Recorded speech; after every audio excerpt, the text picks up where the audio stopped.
Well, good.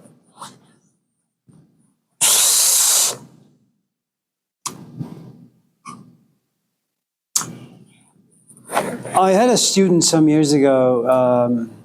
Her name was Cassie Lipowitz. She was 17 when she first took my class. It was an ethics class. And she became interested in the class. And she majored in philosophy and religious studies. She went on to get her PhD. And then a few years ago, she called me saying, Amir, listen, you want to have your lectures on YouTube? And it was an interesting thing for me to hear for a couple of reasons. First, ever since I was 11, I think, I had been preoccupied with death. It was just a thing to think about, And then in the past, maybe 10 years or so, 15 years, in my Persian community in Sacramento, these are people who came here in the late 1970s. They were like 50. And then one by one, they began to get older and older, and they died, So in addition to thinking about death, I see people around me dying as well. And because I teach a class also on philosophy of death, her question about whether you want your classes to be on YouTube or your lectures, I thought it to be interesting for a variety of different reasons. First, there is this thing about death that once I die, there's a good chance that I'll be forgotten. My wife will forget me, as I have forgotten, my grandparents and all the friends that I've had over the years.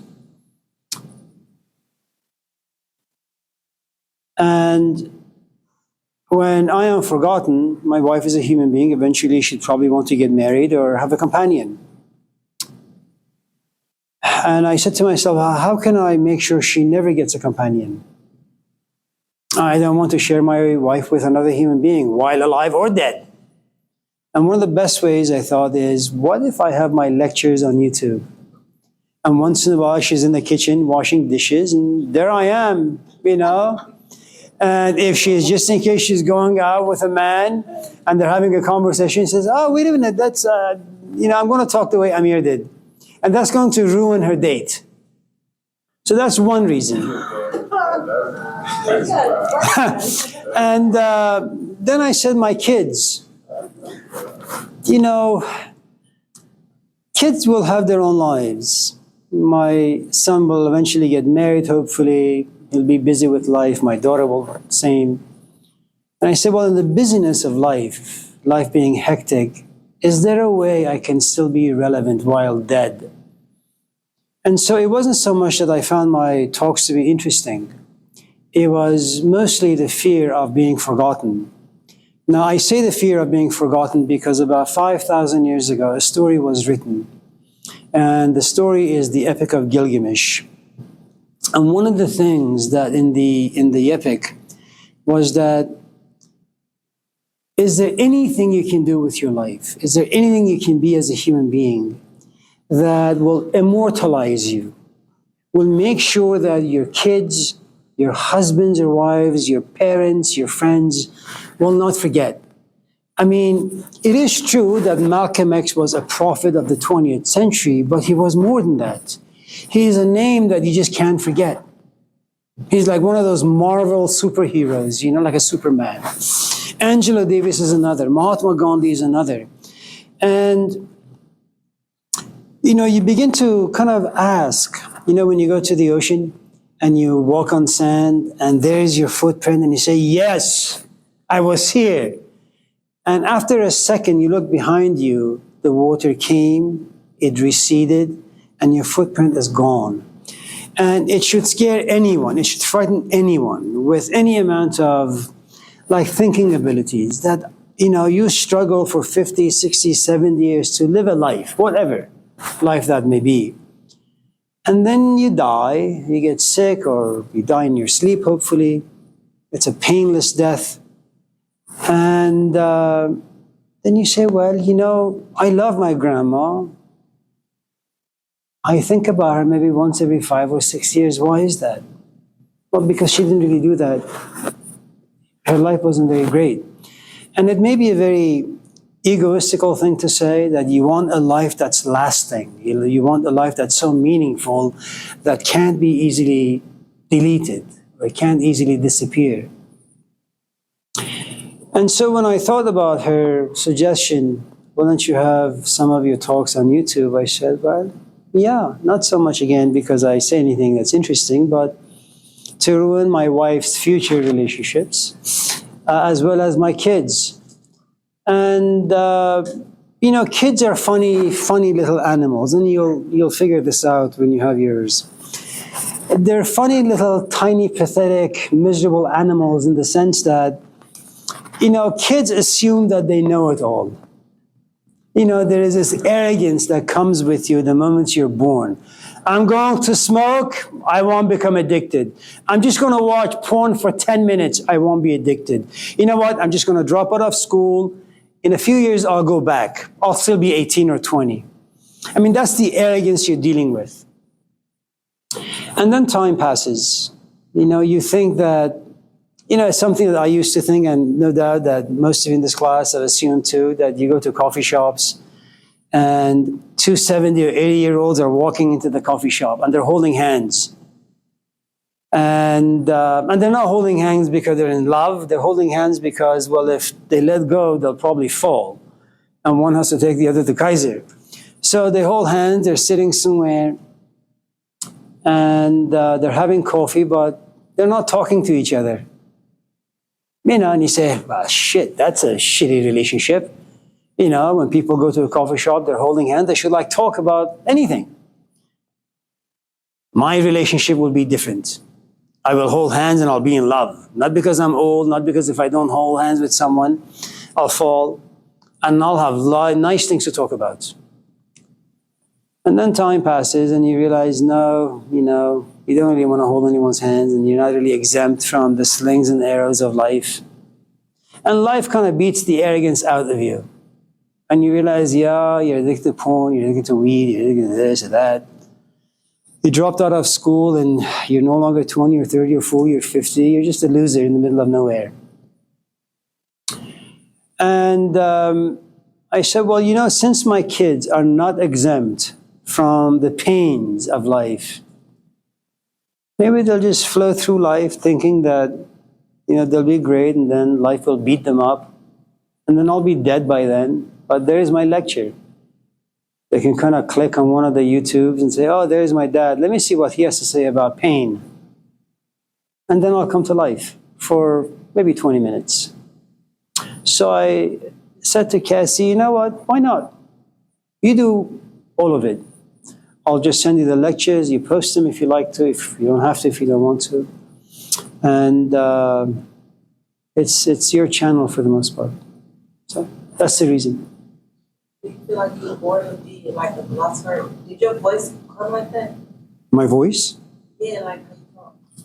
Like it's like this soothing voice, like you're supposed to talk about philosophy. A lot of things that happen to us in life, they're really mostly accidents. I never imagined myself to be in the classroom because temperamentally I'm very shy. I mean, the way I am in the class is very different than when I'm in the office. If you were to come and visit me in my office, I'm very quiet. Very quiet. I don't say anything. And I go back to my culture, which is the moment you come in, I say, well, would you like some coffee? Would you like some tea? Can I make you anything? And that's just the way our culture functions. And it's not because I like you, and it's not because I want to make coffee for you. I'm culturally bound. It's like you're too exhausted to make food for your kids, but you just do it because they came out of you, and you have no choice but to make these dreadful animals some food to eat so they could shut up and leave you alone.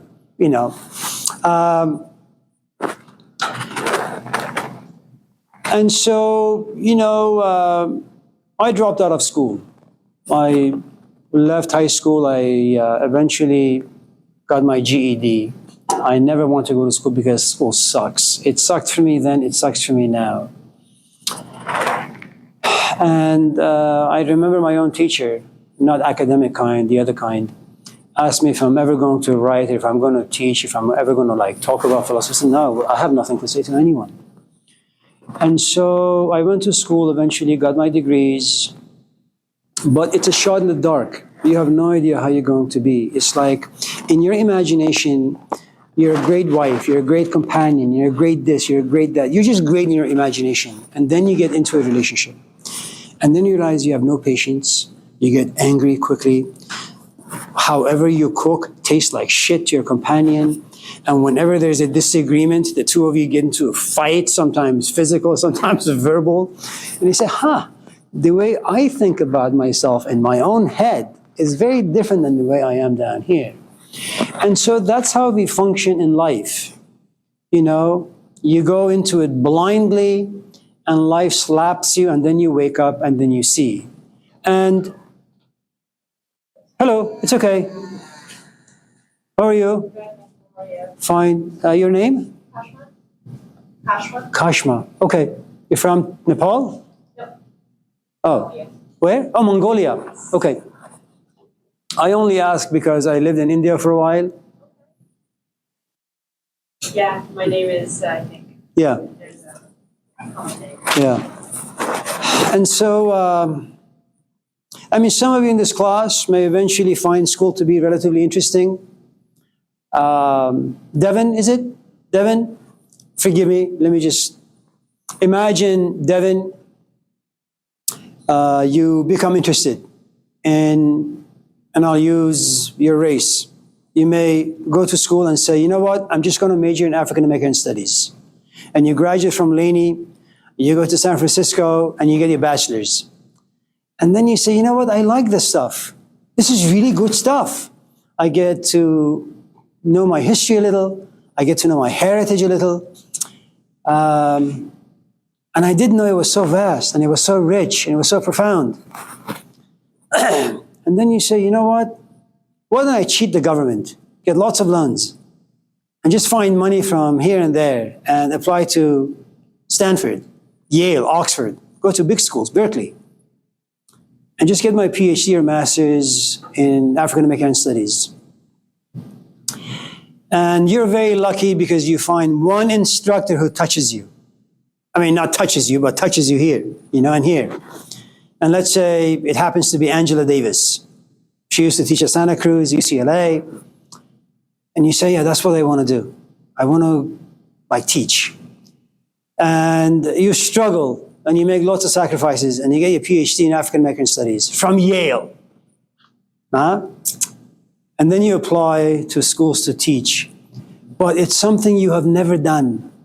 And you don't know if you open your mouth, if your passion is going to create fire in the classroom, or when you speak, it's going to turn to ice. If anybody had any passion about African American studies, you will destroy that passion for them.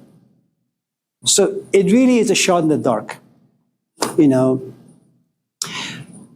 And the only way you will really understand your salt, how much you're worth, is when you get tested. And most often when you get tested in life, you will fail. You know, unless you happen to be a con artist, that's a different story. And, you know, it's kind of like what Sylvester Stallone said to his son, as, of course, the character Rocky in Rocky 5 or Rocky 6, that you can't find anyone tougher than life. It's going to beat you down. And your task is to just get up. And that's when you will realize, you know, how much you're worth, what your value is on the inside. You can't do that by reading books. And you can't do that by hanging out with your lousy friends who think the way you do, who smoke the way you do, all that stuff, you know. So, again, if you're asking me how this happened, accident. You know, it's not like, it really isn't like you can go to, I mean, imagine if you like Kobe Bryant. And you can practice basketball every single day for 5 hours, but Magic Johnson, Kobe Bryant, Muhammad Ali, Tiger Woods, Magnus Carlsen, they have magic on the inside. I have no idea how the hell they became what they became. But there is something about them that just sets them apart from the rest of us. You know, and the illusion that these people create is that if you read lots of philosophy books, you'll become like a Socrates. If you read lots of books about the Buddha, you'll become like the Buddha. If you read lots of books about Malcolm X, you'll become like a Malcolm.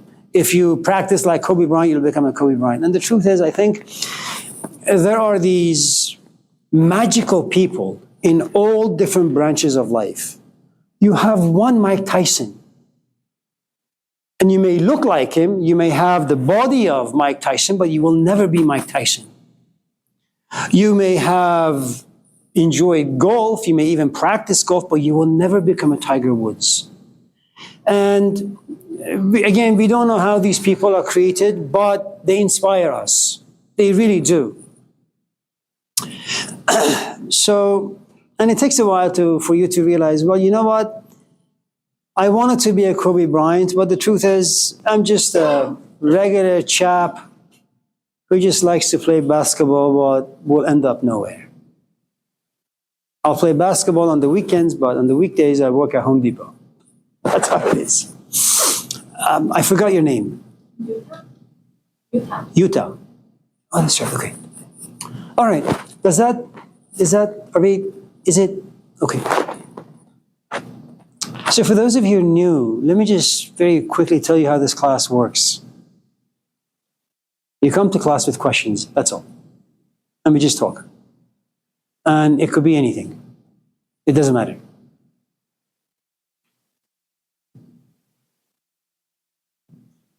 Sure. Do we not, as we evolve and we go through life and we experience life, we get older and we start to remake ourselves? So, you know, and now that grandiose by then, like I'm 55, all of that, like, oh, I can do this and I can do a million things, and then I got the other side going, oh God, I'm just too tired. And I keep trekking forward because I want to get back to my community, because in the end, this community is what helped me recover with all their programs and all of that. So now I'm a substance use disorder counselor. And so, you know, this theory of we don't amount to anything, isn't that kind of, well, that's not basically how you said it, but that as we're evolving, we are experiencing. And in experiencing, we can make the choice to be a better influence to the individuals around us, or we can remain on a side of not being a good influence, or just rolling with whatever we're, you know, I mean, because when you get into recovery, you literally, it's like, for me, and for a lot of the people I help, it's like, cut loose the old friends and be very careful making new ones. Yes. And that's, that hurts at first when you're up here, you're like, what am I going to do? But the reality is if you stick to the old, then nothing new can occur. Well, you have said so many things, and they are all very good. But here's, I think, our difficulty.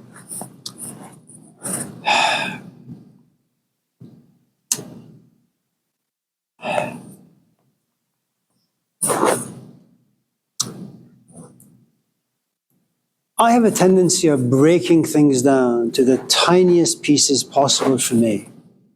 And in every piece that I break down, I see a world of complexity. Sometimes it creates paralysis for me. Sometimes it inspires me. And I then move on to the next piece. So what usually happens, I think, is the following. And I'm going to borrow a story from one of the Gospels. I think it's in the Gospel of Luke. And then we'll kind of make things a bit simple, okay? Now, one of the best stories, and I think it's the only story you will ever need to read in your entire life. You don't need to read Buddhism or Taoism. You don't need to go to AA. None of those things are necessary. But you have to be able to focus on the story for 20 years and be very, very serious. And the story is the prodigal son, okay? And it basically means a kid who wastes, okay? Which is really the function of kids. Now, there are a few characters in the story. First, there is the father. Okay. Now, you can replace the father as a human being, okay, who loves his son, or think of him as God. It doesn't really matter because they're both the same. And by father, I mean the following. I am a father, which means that I have been to places my son hasn't. I know things that my son doesn't know. In other words, if I put my kid, my son, on a bicycle, let's just say he was 2, I know that there is this thing called one of the 7 deadly sins, pride. My son will say, Dad, let go of the bike. I can ride on my own. I say, listen to me, idiot. This is your first time on the bike. I know how this goes. You're going to sit on the bike, hold on to the handle, and you assume that you're not going to fall. I know you're going to fall. And when you fall, your knees are going to break. Your neck is going to fall apart. And who's going to take care of you? I am. And as your father, I don't want to see pain. I don't want to see blood. I got my own stuff to deal with. I don't want to deal with your nonsense. My son is going to fight me. And as he fights me, I am the father. I have little energy. He's born. He's only 2. He's got lots of fuel in his tank. So there is the injustice of life. He's going to frustrate me. I have to summon the will to be patient, to be loving, and refrain from slapping him. Because sometimes that's what I want to do. All right? Now, so that's the first injustice. There's the father, there's the son. The father has experience, the son doesn't. The father has been humbled by experience. The son has not yet been humbled because he is not into life just yet. Okay?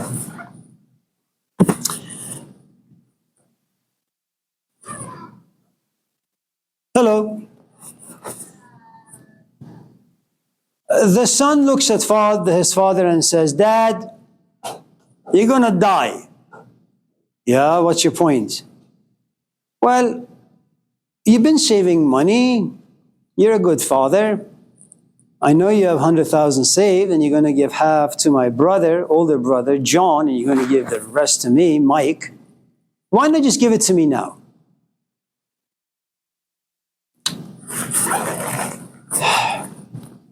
We're talking about 2,000 years ago, a story told to us by Jesus, right?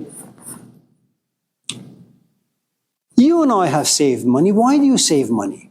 You save money because you know life is dangerous. You save money because you value your blood and sweat. You save money because you have the power to sacrifice your desires. You want to buy a Tesla. But you say, my daughter is about to graduate. She will need college money. You know what? I'm just going to ride my bicycle to school. Forget Tesla. That's the sacrifice you make. The father has a sort of love for his kid that his kid doesn't understand. Another injustice of life. Now, the son may be American. He may say, Dad, I'm an individual. Dad, we are equal. No, you're not equal. You may be equal in the sense that you both shit, but he's got experience that you're unaware of. He's been to places. Okay? So that's the first thing. There is always going to be natural and organic injustices in life. You know. Does the son know the value of money? The answer is no. Does the father know? The answer is yes. The son goes to the father and says, give me the money. Now, anyone with any amount of self-respect would never ask such a thing from his father, especially a father who's alive. Okay? Now, you would assume that father in that story, or any story, would say, son, sit down. Let me tell you a few things about America. Let me tell you a few things about capitalism. Let me tell you a few things about what it means to be 20 and the sort of desires you have as a 20-year-old. The father doesn't say anything. Why? Because parents, good parents, parents who are aware and seasoned, know inside the skull of every kid is not a brain, it's concrete. Kids don't listen. Kids can't listen. They may want to, it's just not something they're able to. I mean, I may want to work 20 hours a day in the backyard. My body just can't. It won't follow my desires. And one of the interesting things about the story is the father doesn't become angry. He says, son, this is what you want? Are you sure? Okay, here's 50,000. I would fight my kid. I would disown him. I would say, you're stupid for asking this, but not this guy. He says, here's 50,000. Now, what do 20-year-olds do with their money? Well, they smoke it away, right? They porn it away. They drink it away. They do all sorts of crazy things. And that's what the kid does. Okay.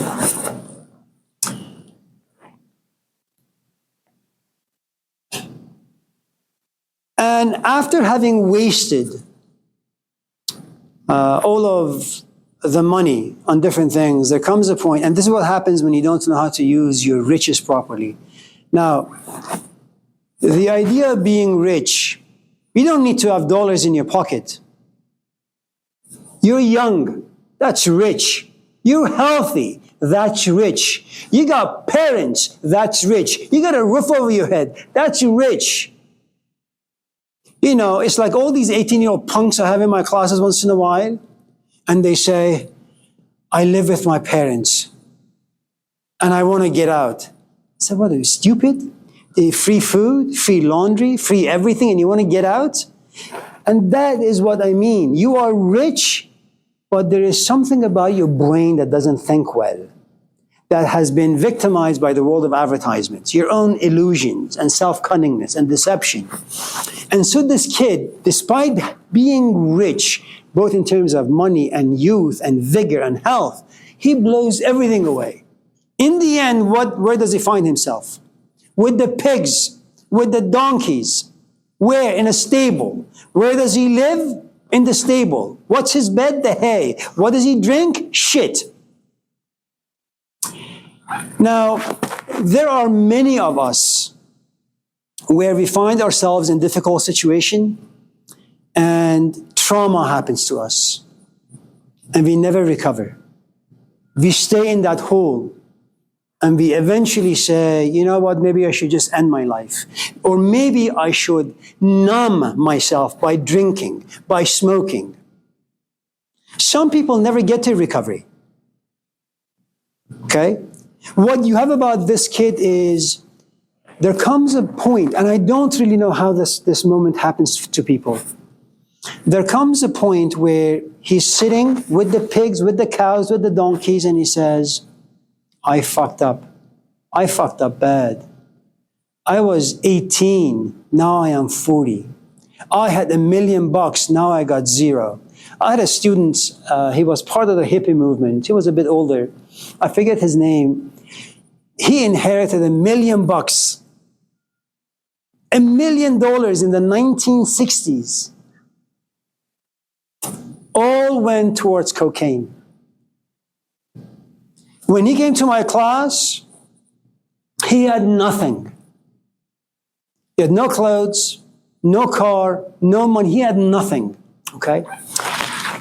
But he was of the temperament who just was very positive. That was a gift given to him either by God or by nature, whatever. So this kid comes to a point where life forces him to think. You look yourself in the mirror and man, you're 40 or 50 now. You were 18 just a couple of days ago. And you had rich, you had money, you had health. He's got none of those things.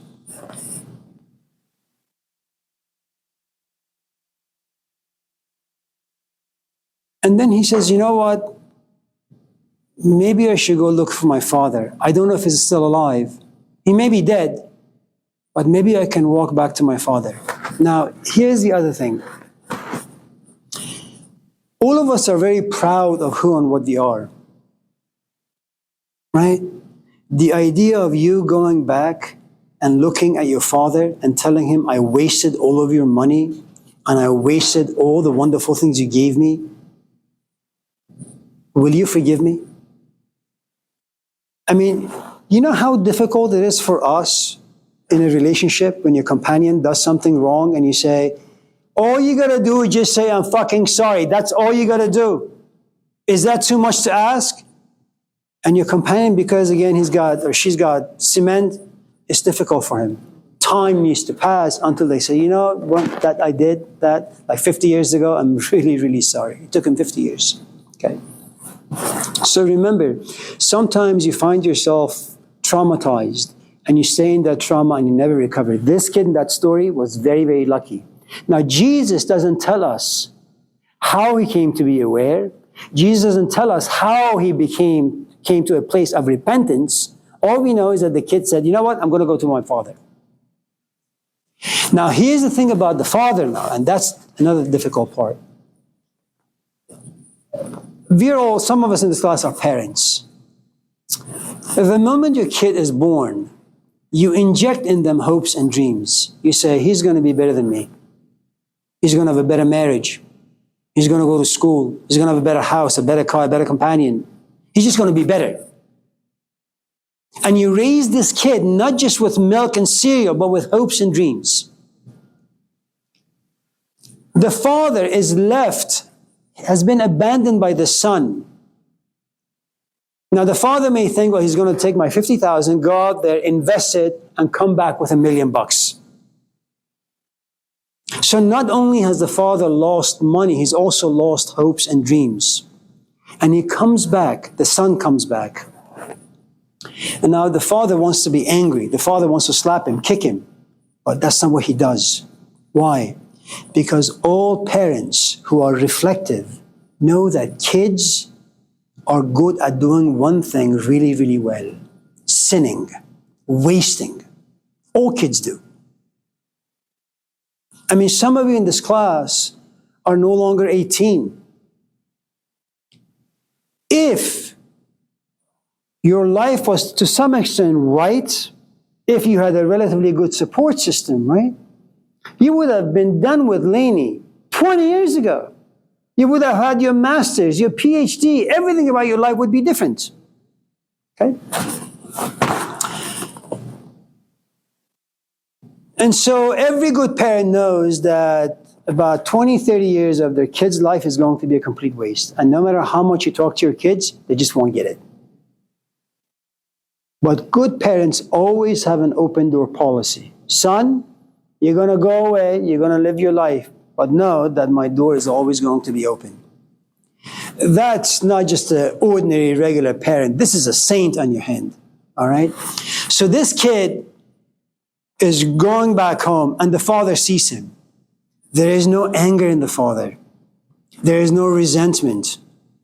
The father runs to the kid. You know, I remember my grandmother, she had 5 kids, and one of them, his name was Ali. They had all these wonderful hopes and dreams for him, you know. He went to India, he gets married, to a woman with 10 kids. And in our culture, that's something you just don't do. And so he had messed up my grandparents' reputation. My grandmother said, you know what? After they tried to kind of rescue him from his pitiful life, eventually she told her son, don't ever call me, you're no longer my son. He called his mother after about 20 years. And you know what my grandmother told him? Do you remember what you did to me? And that's exactly what parents do, and that's how they behave. This father in this story, I don't know how he's been made. I don't know how he's come to this particular place in his life of complete and absolute forgiveness and not remembering the past and what the son has done. He runs to the kid. And you would think he would run, wrestle him to the ground, slap him a couple times. No, he bathes him.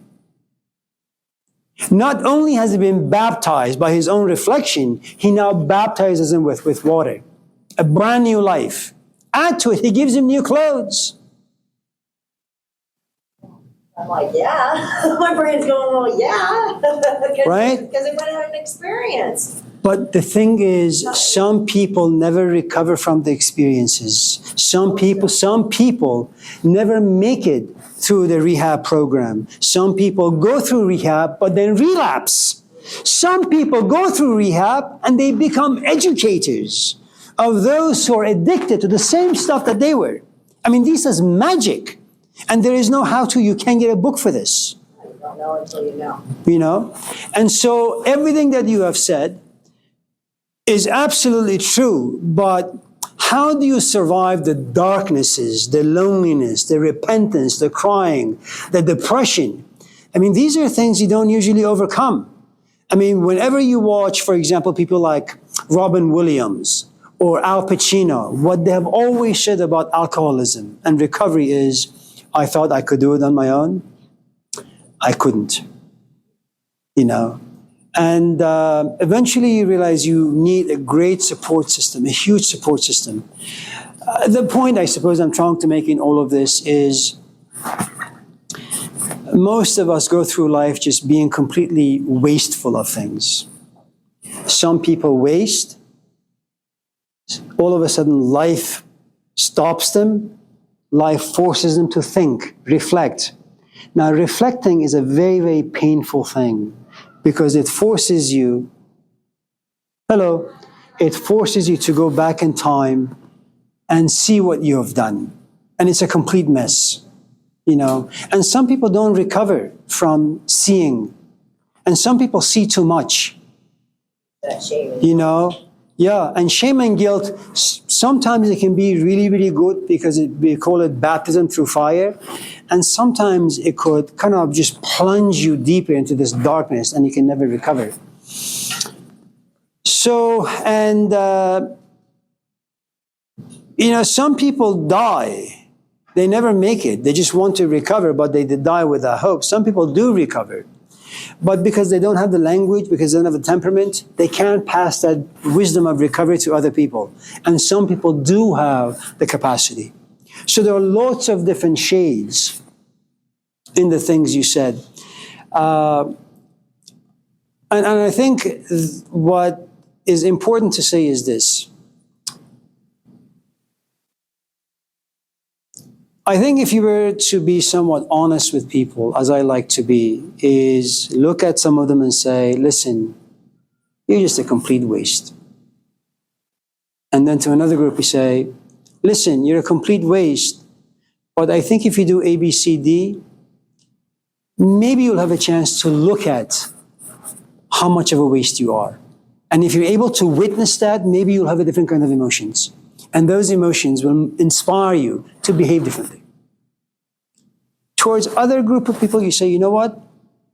Not only can you see, but you can also recover. And then to another group, say, not only can you see and recover, but you can also pass along your wisdom.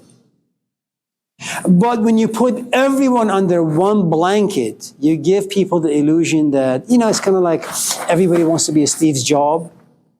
Everybody wants to be an Eminem. And that is, I mean, I used to have lots of football players in my classes at Laney. And they would never take my classes seriously. They would never take school seriously. I would tell them, listen, don't play with your cell phone. Haven't you learned enough? You know, do the assignments. And they would always say, 49ers will pick me. I have no doubts. And after a few times, you say, you know what? Fine, whatever. You know, but when you create this illusion for your athletes that you're all going to be pro NFLists, about 90% will fail. If on the other hand you say, listen, out of the 20 people you have in this room, 2 will be picked, 1 or 2 will go to high schools and teach, 1 or coach, 1 will go to college, and the rest of you will be at Home Depot if you're not careful. And then you're a bit more realistic with people. You know, some people get it, some people don't, and some people just have to learn the hard way. But what you have in the prodigal son story is wisdom. It can be passed. You can make another people understand. It's not possible. You don't think that by sharing your wisdom, that it's like potentially planting a seed, and so maybe later in life, 20 years down the road because our brain, our reactive minds work, Okay. our subconscious mind works that way and it remembers something. So you could be talking to somebody and you react a way that was 20 years ago just by their tone of voice or the look on their face or a word that they used. So by planting these seeds, it may not, it's not going to heal everybody, of Sure, course, sure. but we try to help people with our knowledge and our wisdom, and we were planting seeds, and then maybe later in life, they have that aha moment, Sure. and then they go, oh yeah, aha, Yeah. now okay, this is life, and I should listen to that person 20 years ago, I wonder what they're doing Sure. now, and who cares what I might be doing now or whatever, or even if I'm even around to know that I did that, but just going around and planting little seeds of positivity and what ifs. It's true. It creates what aha moments. It's very, very, very, very, very, very true.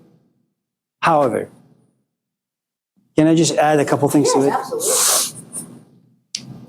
Go to Home Depot, get yourself some seed. Oh yeah, well not all of them are going to grow. And so, and you'll see a couple of things. And it's a beautiful, again, another wonderful story from the New Testament about the farmer. So what you will find is that there are, in fact, some people who are like concrete. You can throw seeds on them, but they'll never get it. There are some people who are not concrete, but they're just hard ground. They won't get it either. There are some people who are good ground, but there is no irrigation. There is no sun. There is no heat. There is no water. There is no air, and that seed will die. There are some seeds that you will plant, but there are birds, busyness of life.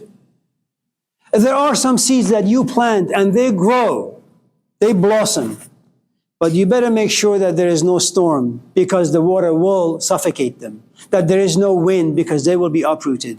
And the point I'm trying to make is, as far as seeds go, they're wonderful, you're right. But every seed demands protection. But it's not enough for you to give me your wisdom and then you try to protect it. I have to be okay with you imposing yourself in my life. And I'm not going to. Because the problem with seeds that are reinventive, creative, is that imagine you tell me, Amir, I am really tired of my house just being so cluttered. Can you come help me? You say, sure. I will come to your house. I'll bring a crew. You better be ready to be detached from your sofa, from the history you've created with all the frames you have on the wall, because I'm going to come in there and thrash everything away. Oftentimes, you're inspired. See, inspiration and commitment are two different things. I'm inspired to change, but that inspiration has to work against 20 years of addiction. I mean, all of us in this class, for those of us in this class who drink too much perhaps, or smoke too much, or watch porn too much, or you're in a bad relationship, you want to get out. I mean, these are inspired moments that you have. I want to quit. I want to walk away. I want to reinvent and reclaim my life. But these are wonderful things to say. They're great seeds. But then you realize when you want to do it, man, you need like resources. You need money, you need patience, you need independence, you need a support system, none of which you have. And then all you're left with is hope with zero substance. You have nothing. Is it true that sometimes you say something to someone and 50 years later it blossoms? Absolutely. But I'm not going to give you my money in hopes that 50 years from now I'm going to reap the benefits. I want to see the benefit fucking right now. I don't have that much time. I mean, I have students who say, can I send you my assignment like 2 weeks from now? I say, sure. Listen, in about 6 weeks, the semester will end. And you can imagine whatever you want to imagine. I will give you an F. If you're inspired by a lecture, if you're inspired by whatever it is that you do and you want to sit your ass down and do an essay, that's great. If inspiration not put in action, you're going to fail the class. And I don't care if 20 years from now you're going to get it. That's not my business. you know. But one of the things that all of us in this class do is the following. When you, Tracy, right? When you go and buy a packet of seeds from Home Depot, you're wise enough to make sure it's not going to be put into concrete. If you want to give your wisdom to anyone, don't give it to someone whose life is so busy that they're going to dismiss it.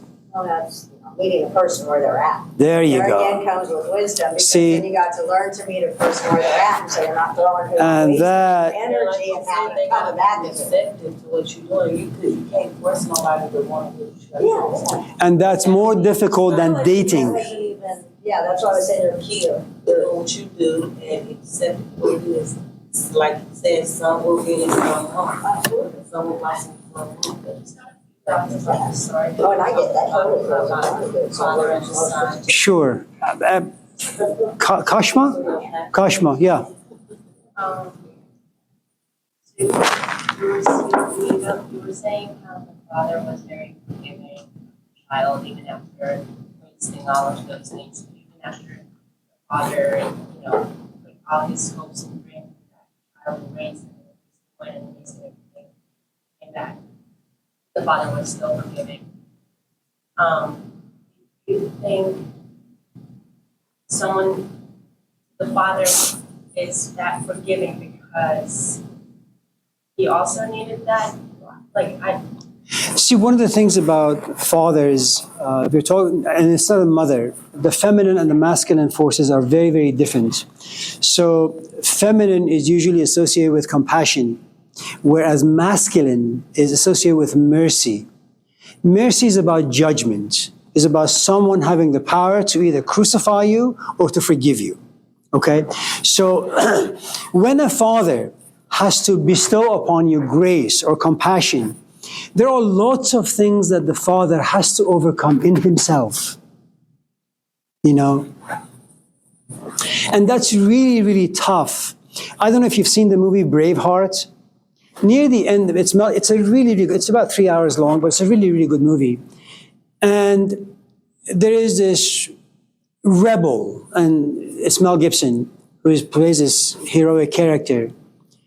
And the king has him, he's about to kill him. And what the people are asking the king to do is to show him mercy. In other words, you have the power to kill, or you have the power to give life. Give life, don't kill. So that's the masculine force. Does the father need to forgive? I'm not really quite sure, to be honest with you, because the father has another son in the story, which I didn't mention. This other son is interesting in the sense that this other son is always a yes man. The father says, "Can you brush your teeth?" "Yes, Dad." "Can you take out the garbage?" "Yes, Dad." "Can you scratch my back?" "Yes, Dad." He's always yes.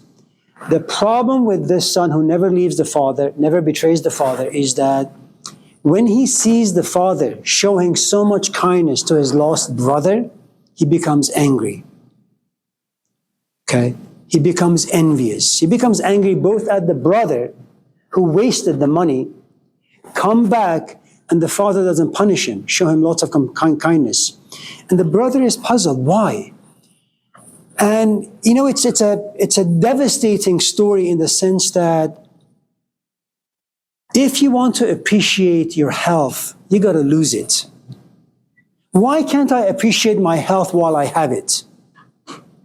And that says something very, very awful about what it means to be a human being. I had an open heart surgery about 7 months ago. For about a year, I would walk the stairs to my office, and I would have this burning sensation at the very middle of my chest. At a certain point, I said, what the hell is this? I'm young, I'm healthy. And then I realized through some tests that I have 3 of my main arteries clogged. I am ready, I'm a good candidate for a stroke. Okay. So they yank open my chest, they take some veins from here and there, they implant it somewhere else, and then it takes some time for the body to heal. And then I say, okay, they did really have to take me all of this to be attentive to what I eat, and how much I exercise? And the answer is yes. So what you have is this. You're in a marriage, you guys never fight, and if you do fight, there is never an outward expression, and then there is another person, and you don't really understand the function of marriage, you're just in it. And there's another person who gets married, does something awful, the marriage falls apart, then they suffer loneliness, then they get depressed, and then they have to think about all the awful things they have done to destroy the marriage. And then they go back to the ex and they say, I am so sorry. Is there anything I can do? And for the first time, you realize the only people who can really understand are those who waste, who catch themselves having wasted, who have the power to repent, be baptized by their own understanding. Why can't we just understand in an easy way? Because that's not the way we function. I oftentimes forget the question and just ramble on, so I must confess I've forgotten the question. But before I forget, let me just also add this. An elephant, a baby elephant, learns how to walk about 2 minutes after they come out of their mother. A chick learns how to fly, oftentimes by force, after about a week, week and a half. We are the only animals on this planet that demand, require a lot of support so we can survive life, and oftentimes we won't. It takes us 2 years to walk. It takes us some years to be able to use language the right way. We have to make a lot of mistakes, and we're not the sort of animals that function instinctually. You know, you really have to think and understand the dangerousness of life to be able to function it relatively healthily. You know,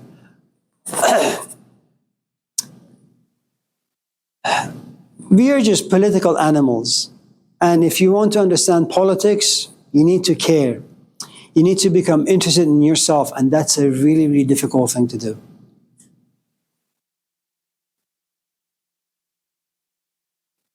So,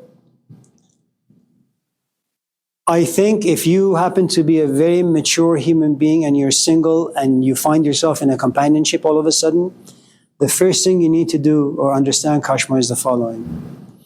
Your man or your woman, depending on your orientation, is going to not value this relationship as much eventually. He's going to waste it. He's going to take advantage of it. He's going to think as if it means nothing, even though he's in it. And you're going to get fed up, and you're going to leave.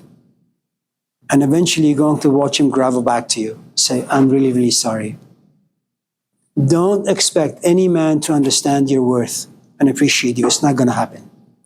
And as long as you know that, you will exercise a good amount of patience and forgiveness, even though you want to strangle him. But because you know he is 51% good and 49% evil, you will tolerate him as much as you can. And that's really the story, the prodigal son story, is that human beings are just wasteful animals. We just waste. We waste time, we waste energy, we waste youth, we waste food, we waste all sorts of things. Some people learn, some people will never learn. And that's how it is. And you can't legislate laws to make people understand. It doesn't work that way.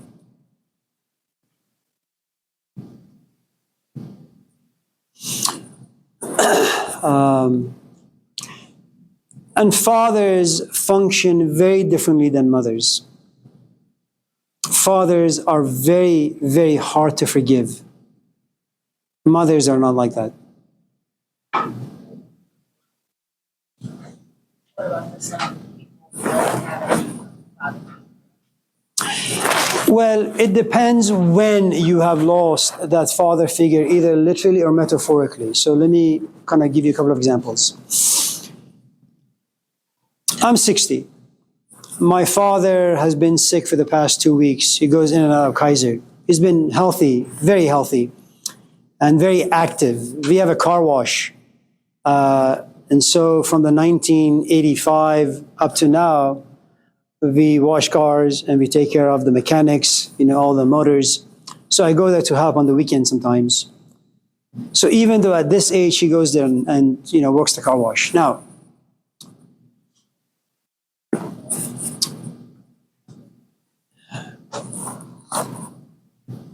what was the question?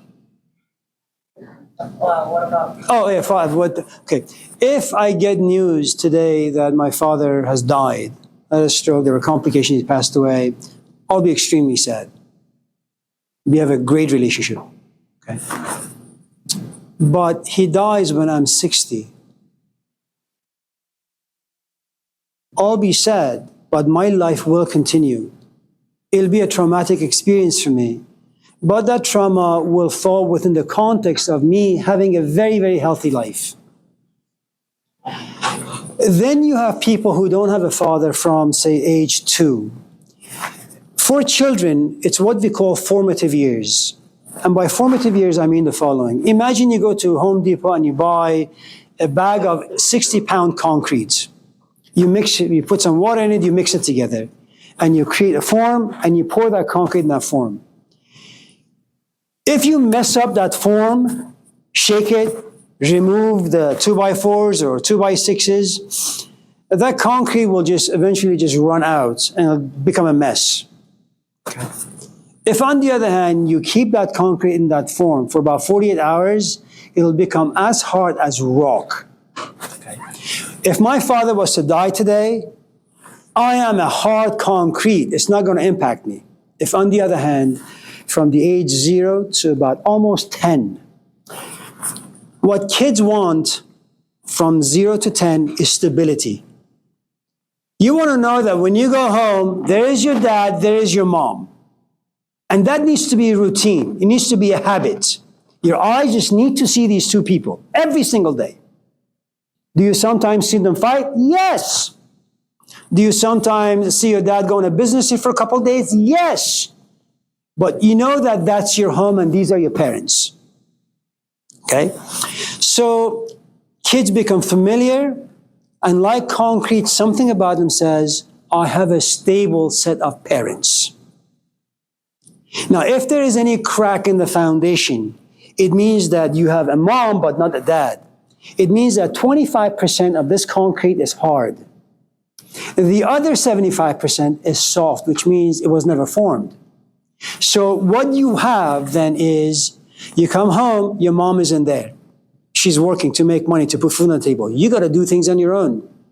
And from a very young age, you realize that the only person who's able to take care of you is you. Your ability to trust, your ability to love, your ability to put faith in people, they have disappeared. And just in case you and I get into a relationship, and I come from a broken home, I will love you, but it won't have trust in it. And it won't be 110% of me. I will love you 50%. And you know why? Because I have been trained from age 0 to 6. I've never had anyone stable in my life. There is no guarantee that you're going to stick around. So for the most part, I have been seasoned in all the wrong ways. So not having a father is okay. It just depends when. And sometimes you don't really need a father. Sometimes your mom can play both parts. You also need a community. This day and age, the social world in which we exist, you need 1,001 different things to make your life work. It's really, really enormously complicated. Where you come from, where I come from, life is easy, even in 2024. Not easy, I mean, it's much more simpler. Here,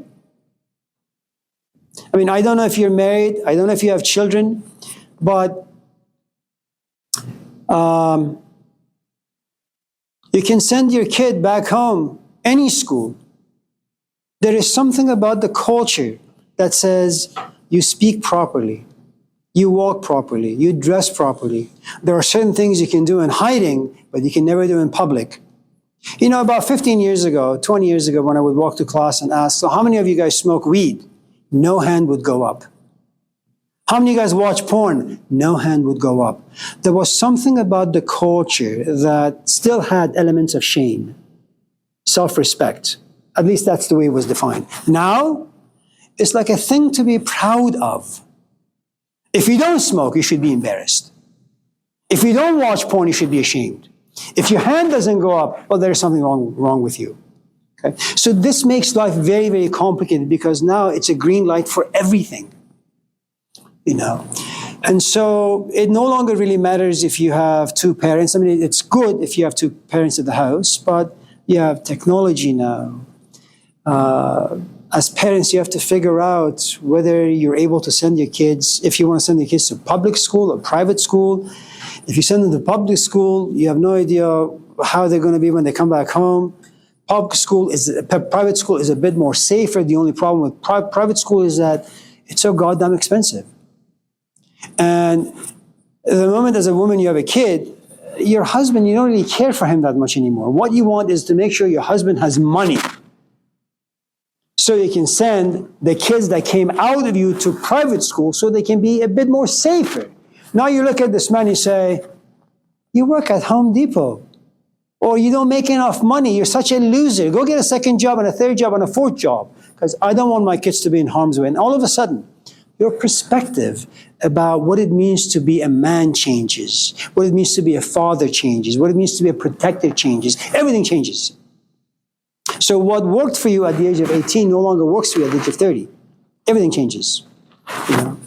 And these are not something that you recognize.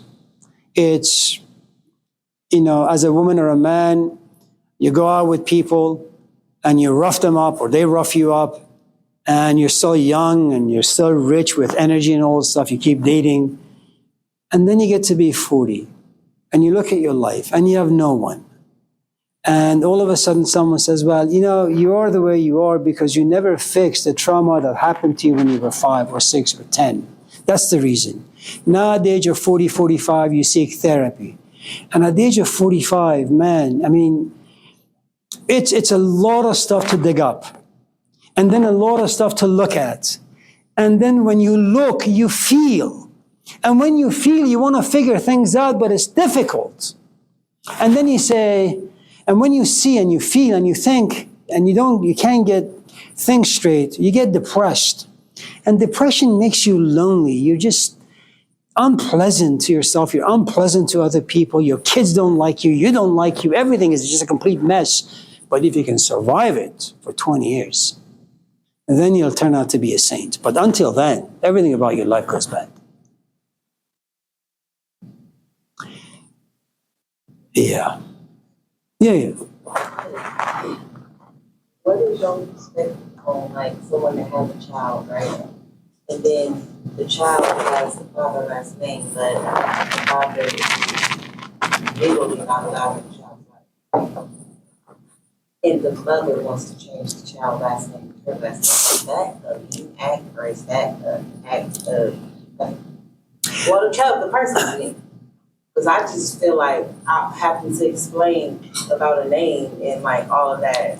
So I don't mean to cut you off or interrupt you.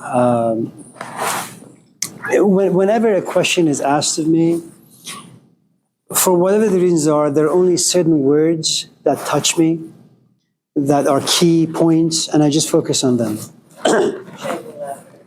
So there are a couple of things. Kids don't really care about last names. They're far too young, and they don't really have access to the history.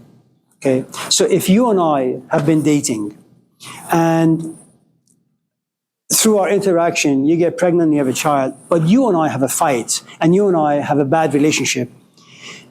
If our kid is 2 years old, he doesn't know what adults do. He doesn't know what adult fighting is. He doesn't know why adults have such complications in life. All he says is, I'll go home, I want cereal, I want my dad, I want my mom. That's the only thing he cares. So when you talk about last names, what you're saying is, you have an issue with me. And if you were to remove the last name, you would no longer say my last name. Because the moment you say it, my image comes up. And the moment my image comes up, well, the history come up. The moment the history comes up, you have all these emotions. That piece of crap, he came into my life, he destroyed the ABCD. And then you become pissy. And then when you become angry, that impacts your mood. And that mood impacts the kid. So the entire space, physical space, becomes toxic for you and for the kid. Now, if you have lots of time on your hand, yes, changing the last name would be fine. If on the other hand, you're short on time and you've come to realize names don't really mean anything, it's what's in the name. And if the father is not involved, you are solely responsible for the education of your child. And that is tough. The way you can compensate for this, I think, and remember, this is not my experience as a kid, is like anything else in life, you need support system. Your mom, your dad, your grandparents, your uncles, your aunts, and your best friends. If you don't have any of that, movies, books, the church, it doesn't matter. Just a safe space where he feels as if you are going to be his Peter, your rock. That he can stand on you, he can depend on you. As long as kids can depend, fully depend, and these are just difficult things. 50 years ago, nobody had these issues, at least where I come from. Now, everything has been turned upside down. There is something else that happens to all of us parents is initially it's like buying a brand new car. You wash it every day, you vacuum it every day, you make sure there are no dings, no scratches on it, okay? After a while, dust gathers, mud gathers, it just becomes dirty. And we do the same thing with our kids. They come home and we realize that instead of saying hello, they say hello in a different way. They use slangs, they use profanities. And first it's funny because they're kids, it's cute. Then you try to say, honey, don't use the S word. Honey, don't use the B word. The cuteness goes away. You take it a bit more serious. Then there comes a point as a mother or as a father. You work, you go to school, you have your own issues to deal with as a human being. And then you have this added issue, which is your kid is coming home with behavioral issues, language issues. And there comes a point you say, I'm just too tired. I'm just too tired. You want to smoke? Fuck, I no longer care. Just go and do it in the room. And that's what happens to all of us. Unless you have people around you that just in case you're exhausted, they can pitch in. And that's one of the things about what Tracy had suggested about, overcoming certain issues. That whenever you have an issue and the issue is deep-rooted, just by yourself is too much.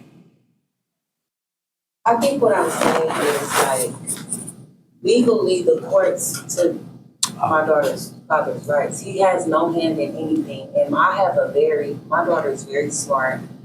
She's in charter school. I'm raising her fine by myself, but she has his last name. And it bothers me that this person who had no hand in her success is able to say, he brags on my daughter, don't even know her, ain't get around, ain't helped in nothing, and I'm the one did this, and she got my last name. I hate that, and I don't want him to have any claims to that. And I don't know, I feel guilty when I say that, but I just don't want her attached to him, nothing attached to him, because he has no parts of it. The only thing I can say is my own experience, which is I sit down with my kids and I say, listen, the only reason I created the YouTube account, or my friend Cassie posted, is because I'm getting older, I'm getting sicker, and at a certain point I'm going to die. And if you're very attached to me, you're going to be sad for 5 weeks. If you're not as attached to me, you'll be sad for 2 weeks. If you don't like me, you won't even care. Okay? And I suppose what I'm trying to suggest is, if you think the legal path is going to be troublesome for you, at a certain point for you and a certain point in your daughter's own intellectual maturity, you sit her down and say, listen, let me tell you a few things about sex. Let me say a couple of things about passion. Let me tell you some things about the world of advertisement in America. Let me tell you what happens when you hang out with the wrong guy. Let me tell you A, B, C, D. And you just break everything down. But she has to be receptive enough, and she has to be able to process all the stuff in a way. If on the other hand you want to bypass all of this stuff and make it easy for yourself, spend a couple $1,000, find a lawyer, let him or her do all the legwork, and then after 6 or 7 or 8 months, she'll have your last name. I think while she's on the pod, so Yeah. do it now, right? Yeah, if it's a big deal. Literally the same story, basically. I have, my son did, and his dad is not present, he's absent, left the country without even telling us anything. Now, my son still talks to him and he still has his last name, but I've just come to this like peace with like, you know what? Also, it's actually because I was actually raised by also separated divorced parents, and then the divorce happens between the adults, the separation that they're fighting. It's not the kid's fault at all. So when I was younger, my mom would be upset that I wanted to see my dad, but then that thing happened between those two adults. But basically, she would take that onto me and then kind of like restrain me from seeing. I really didn't, because now, literally, just repeating history now myself, and then I don't get in the way between my son and his dad's relationship. If they want to continue on their relationship, and my son is going to and still likes him, then okay. But the separation happened between me and his dad, so in no way I'm going to get in between my child and my son. See, my situation is different. He hurt my daughter Annie. The courts don't. He has a restraining order till she's grown. So he can't. He's not supposed to run this. She's scared of him. So it's not like I'm coming in between that. But I don't like the fact that the last name is that they feel like they have rights to my child, who can't protect her, who don't help with nothing. But because she's excelling in life, she's beautiful. She's going to a charter school, 5 years old, 3.8 GPA. Like, she's something to brag about. You're able to access her because of that last name, and you're not supposed to. So that's more of where I'm at. But I don't know why I feel guilty about talking about doing it when I know that once I do it, it's going to free me from a lot of things. But you also need to, if he has some tendencies, removing the last name may in fact get you in more trouble with him, and that may impact the way you are with your daughter.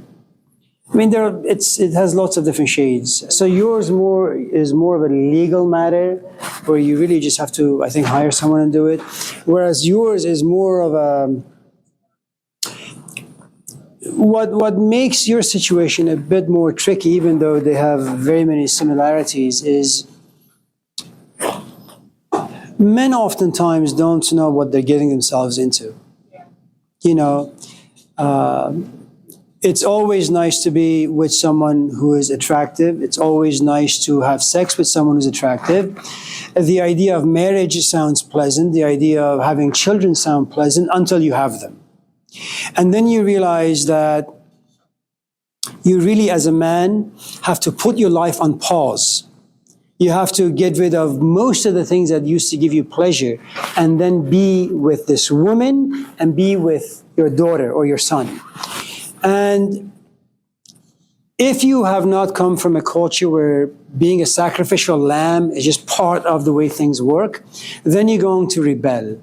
Because there is nothing pleasant in fatherhood. Because it's all giving and not getting anything back. And you have to wait for a long, long time. You know, this is not like universal. There are lots of men out there who enjoy. But for the most part, I think there is so many things that you have to carry as a man that's unpleasant. And after a while, your wife even dismisses you because she doesn't really need you anymore. She's entertained with the kids, and rightly so. And so walking away from the relationship is really something, a world that a man occupies. And regret will eventually come about, especially when the kids grow a bit older. Because once the kids grow older, especially if they still have some resentment and envy towards the father, they're going to confront the father. And the father really, for the most part, has no response to all the things that this grown kid will now say. Anyways, so when we come back next week, Wednesday, I'm sure we'll be talking about other things. So just in case some of you were not here the first day, I don't like people being on their cell phones. Just in case that doesn't get into your head, it'll get into your head once you get your final grade. Okay, take good care. Thank you. Thank you.